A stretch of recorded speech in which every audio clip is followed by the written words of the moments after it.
Well, mourning the loss of a 24-year-old killed while serving our country. Sergeant Cade Wolfe and former soldiers died when their Black Hawk crashed into the Mediterranean Sea Friday night during a routine training.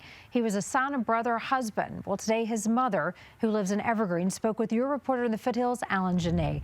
And Alan joins us now. And Alan, certainly no matter the situation, no parent is ever prepared for this. Absolutely not, Karen. You know, in this military family, they do know the risks, but that really doesn't make it any easier. His mother, Julia, who lives in Evergreen, served as an Army nurse for 3 years. His biological father, who lives in Minnesota, where Cade Wolfe was raised, served in the 82nd Airborne. And his brother is serving now. And all are hurting from this loss.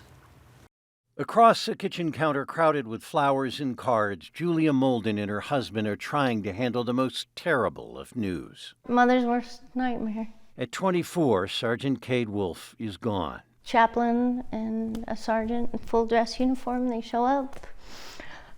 And your heart just drops because you know that something's wrong. The years of his life play across a mother's memories, from little boy to a child in carefree times. Very caring, very sweet. Everybody liked him. He was more worried about everyone else but himself. Yeah, He was more always, concerned about always other worried people. about other people. Yeah. Into his teenage years in Minnesota, standing with his older brother, who joined up before he did, it was clear Cade would serve. He loved it. That was what he always wanted to do as a child.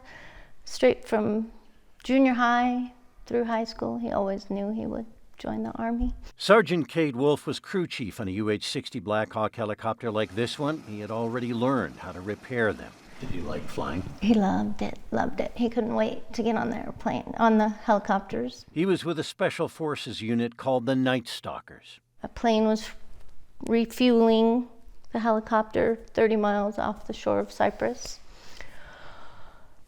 Training mission is what I was told. All on board are believed killed.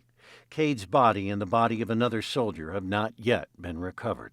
The hardest part is the unknown. You know, I hope they find Cade so we can have a proper burial for him and some closure. And for his wife, Danielle Cade, whom he married in 2020. As conflict rages around the world, Sergeant Cade Wolfe was there to help and to serve his country.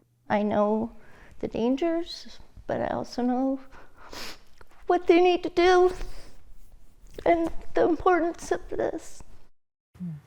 Now, the military says there is no indication that this crash was caused by enemy or hostile actions. Julia Molden, who moved to Evergreen about a year ago with her husband David, feels her son, who joined back in 2018, Karen, would have stayed in until he had to retire, to devote his life to the Army that he loved and the country that he loved. Well, we appreciate all that he's given, and her too. Alan, thank you so much.